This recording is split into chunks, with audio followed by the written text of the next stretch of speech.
الف لام میم محمد عین علی۔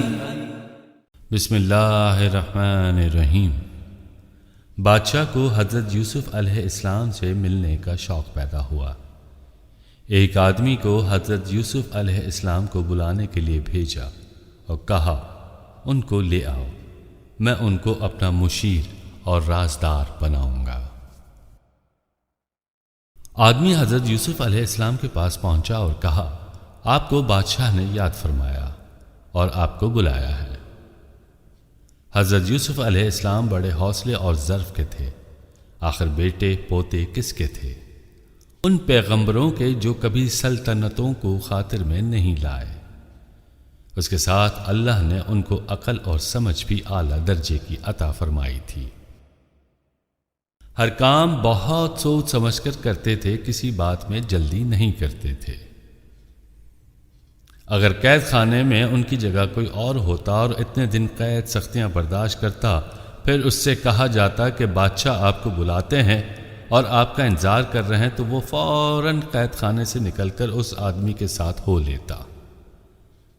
مگر حضرت یوسف علیہ السلام نے جلدی نہیں کی، اس لیے کہ وہ سمجھتے تھے کہ ہمارے متعلق بعض لوگوں کا خیال ہے، جانتے تھے کہ ایک قصہ مشہور ہو چکا ہے، اب اگر قید خانے سے نکل جاؤں گا تو کون کس کا منہ بند کرے گا؟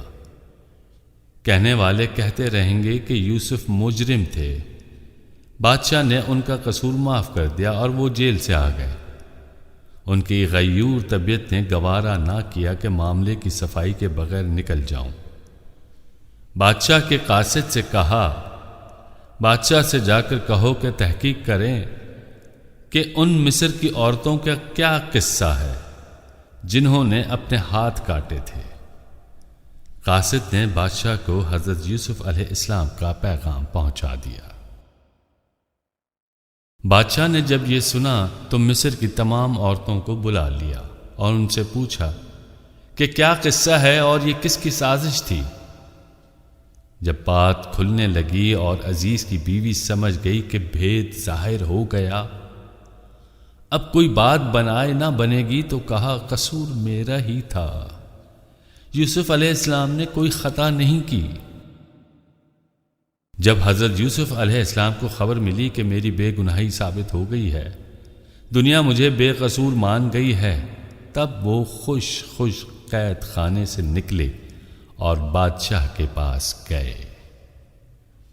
بادشاہ نے بڑھ کر ان کا استقبال کیا اور بہت عزت افزائی کی۔ حضرت یوسف علیہ السلام جانتے تھے کہ لوگوں کو امانت کا خیال کم ہے، سمجھتے تھے کہ خیانت بہت بڑھ گئی ہے، لوگ پرایا مال بھی اپنا سمجھتے تھے۔ دیکھتے تھے کہ اللہ کا عطا کیا ہوا مال کیسی بے دردی سے ضائع ہو رہا ہے اور کس لاپرواہی سے اس دولت کو برباد کر رہے ہیں۔ سمجھتے تھے کہ جب عمرہ اور سردار مال کی حفاظت نہ کریں گے تو وہ ضرور ضائع ہوگا۔ دیکھتے تھے کہ عمرہ اور سردار اللہ سے نہیں ڈرتے، غریب آدمی تو بھوکوں مرتے ہیں اور امیروں کے کتوں کا پیٹ بھرا جاتا ہے۔ مٹی چونے کی بے جان در و دیواروں پر ریشم و اطلس کے پردے پڑے ہوتے ہیں اور مٹی کی زمین پر قالین اور غالیچے بچھتے ہیں، اور بیچارے غریب کے بدن ڈھکنے کو چھیتھڑا بھی نصیب نہیں ہوتا۔ دولت مندوں کے جانوروں کو قسم قسم کے مختلف کھانے ملتے ہیں اور غریبوں کو بعض اوقات سوکھی روٹی بھی نہیں ملتی۔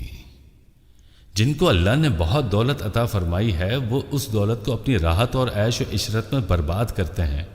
انہیں ننگوں بھوکوں کی پرواہ نہیں، کوئی فاقے سے ہے تو ان کی جوتی سے، کیا کوئی پیاس سے تڑپ رہا ہو ان کی بلا سے، ان کے آرام میں خلل نہ آئے، ان کی راحت میں فرق نہ آئے، ان کے عیش و عشرت میں خلل اندازی نہ ہو۔ جن کے پاس حکومت کے عہدے ہیں اور جو خزانوں کی نگہبان ہیں، وہ خوب اڑاتے ہیں، کھاتے ہیں، انہیں نہ خدا کا خوف ہے نہ دنیا کی شرم۔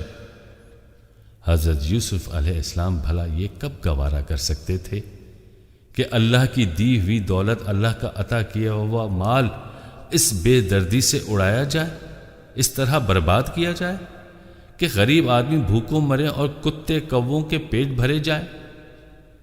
حضرت یوسف علیہ السلام نے بادشاہ سے کہا، آپ مجھ کو خزانے کا نگہبان بنا دیجیے، پھر دیکھیے میں کیا کروں گا۔ میں اس کی حفاظت کروں گا اور موقع موقع سے کام میں لاؤں گا۔ بادشاہ نے حضرت یوسف علیہ السلام کو مصر کے خزانوں کا حاکم بنا لیا۔ حضرت یوسف علیہ السلام کے حاکم ہونے سے لوگوں کو بڑا سکھ ملا، لوگوں کی جان میں جان آئی۔ مصر اور شام میں حضرت یوسف علیہ السلام کی پیش گوئی کے مطابق قحط پڑا، اور پھر حضرت یوسف علیہ السلام کی خداداد قابلیت کے جوہر کھلے۔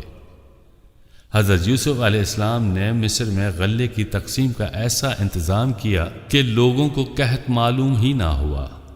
حضرت یوسف علیہ السلام کا فیض مصر ہی میں نہ تھا، جو کہیں سے آتا مناسب دام دیتا اور کافی غلہ لے کر جاتا۔ اس میں مصر کا بھی بھلا تھا اور مخلوق خدا کا بھی۔ قحط میں لوگوں کے پاس پیسے کی کمی نہیں ہوتی، لیکن غلہ نہ ملنے کی وجہ سے لوگ روپے کے ہوتے ہوئے بھی بھوکوں مرتے تھے۔ حضرت یوسف علیہ السلام نے اس کا معقول بندوبست کیا اور ان کے یہاں سے کوئی محروم نہ گیا۔ حضرت یوسف علیہ السلام کی سخاوت اور رحم دلی کی تعریف جگہ جگہ ہو رہی تھی۔ ہر شخص کی زبان پر حضرت یوسف علیہ السلام کا نام اور ان کے حسن انتظام کی تعریف تھی، اور یہ خبر تمام شہروں میں پھیل گئی۔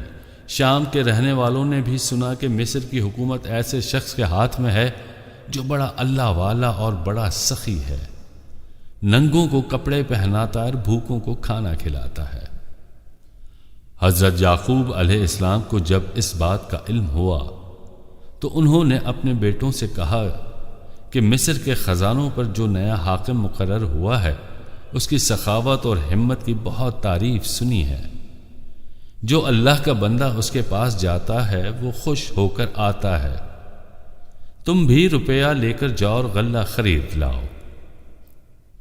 حضرت یعقوب علیہ السلام نے اپنے سب بیٹوں سے جانے کو کہا، لیکن بنیامین کو بھائیوں کے ساتھ نہیں جانے دیا، کیونکہ حضرت یوسف علیہ السلام کے بعد بنیامین حضرت یعقوب علیہ السلام کی آنکھ کا تارا تھے، اور بنیامین کی طرف سے بھی ان کو اطمینان نہ تھا۔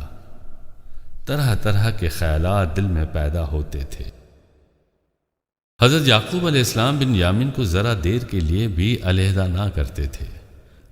غرض یہ سب بھائی مصر کی طرف چلے، اور ان کے دل میں اس کا تصور بھی نہ تھا کہ مصر کا حاکم کون ہے۔ وہ کیا سمجھ سکتے تھے کہ مصر کا حاکم وہی یوسف علیہ السلام ہے جس کو ہم نے کنویں میں ڈالا تھا۔ وہ تو یہی سمجھ رہے تھے کہ یوسف علیہ السلام کا کنویں میں کام تمام ہو چکا ہوگا، اور ان کا خیال اس کی گہرائی کو دیکھتے ہوئے کچھ غلط نہ تھا۔ اندھے کنویں میں کون بچ سکتا ہے؟ پھر ایسا گہرا اور اندھیرا کنواں، پھر ایسے خوفناک جنگل میں۔ جب یہ سب بھائی حضرت یوسف علیہ السلام کے پاس پہنچے تو حضرت یوسف علیہ السلام نے ان کو پہلی نظر میں پہچان لیا، لیکن بھائیوں نے حضرت یوسف علیہ السلام کو نہ پہچانا۔ ان کو پہچاننے کا موقع ہی کیا تھا؟ حضرت یوسف علیہ السلام نے دل میں کہا، یہ وہی بھائی ہیں جنہوں نے مجھے کنویں میں ڈالا تھا، یہ وہی بھائی ہیں جنہوں نے میرے قتل کا ارادہ کیا تھا۔ اللہ تعالیٰ نے میری حفاظت کی، مجھے بچا لیا، ورنہ یہ لوگ تو اپنی دانست میں مجھے قتل کر چکے تھے۔ مگر حضرت یوسف علیہ السلام کی بردباری اور سمجھ تھی کہ انہوں نے بھائیوں سے کوئی بات نہیں کی، نہ ان کو ذلیل کرنا چاہا۔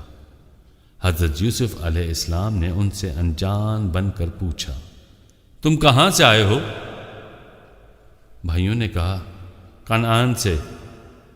حضرت یوسف علیہ السلام نے کہا، تمہارے باپ کا کیا نام ہے؟ بھائیوں نے کہا، یعقوب نام ہے، اسحاق کے بیٹے اور ابراہیم کے پوتے ہیں۔ حضرت یوسف نے کہا، تمہارا کوئی اور بھائی بھی ہے؟ بھائیوں نے کہا، ہاں، ہمارا ایک چھوٹا بھائی اور بھی ہے، اس کا نام بنیامین ہے۔ حضرت یوسف نے کہا، اس کو اپنے ساتھ کیوں نہیں لائے؟ بھائیوں نے کہا، والد صاحب نے ان کو نہیں بھیجا، وہ اس کو 1 منٹ کے لیے بھی اپنے پاس سے علیحدہ کرنا نہیں چاہتے۔ حضرت یوسف نے کہا کیوں؟ کیا وہ بہت چھوٹے ہیں؟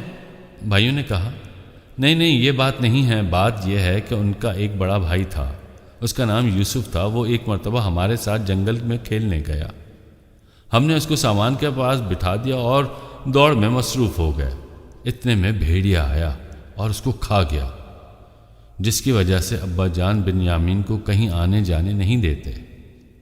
حضرت یوسف علیہ السلام نے اپنے دل میں بھائیوں کے اس سفید جھوٹ پر بہت ہنسے، لیکن ان پر ظاہر نہیں ہونے دیا۔ نوکروں کو حکم دیا کہ ان کے لیے کھانا لاؤ، اور یہ جو کچھ روپیہ لائے ہیں اس کو ان کے سامان میں رکھ دو۔ حضرت یوسف علیہ السلام کا بے اختیار جی چاہا کہ اپنے بھائی بنیامین کو دیکھیں، مگر دل پر قابو کیے بیٹھے رہے۔ بھائیوں کو کھانا کھلا کر غلہ دے کر رخصت کیا اور چلتے وقت تاکید کی، کہا کہ اپنے باپ سے کہہ کر بنیامین کو ضرور لانا، اگر نہ لاؤ گے تو غلہ وغیرہ کچھ نہ پاؤ گے۔ محمد این علی۔ اگر آپ کو ہمارے چینل کا کنٹینٹ پسند آیا پلیز سبسکرائب کیجیے، لائک کیجیے اور شیئر کیجیے۔ الف لام میم محمد این علی۔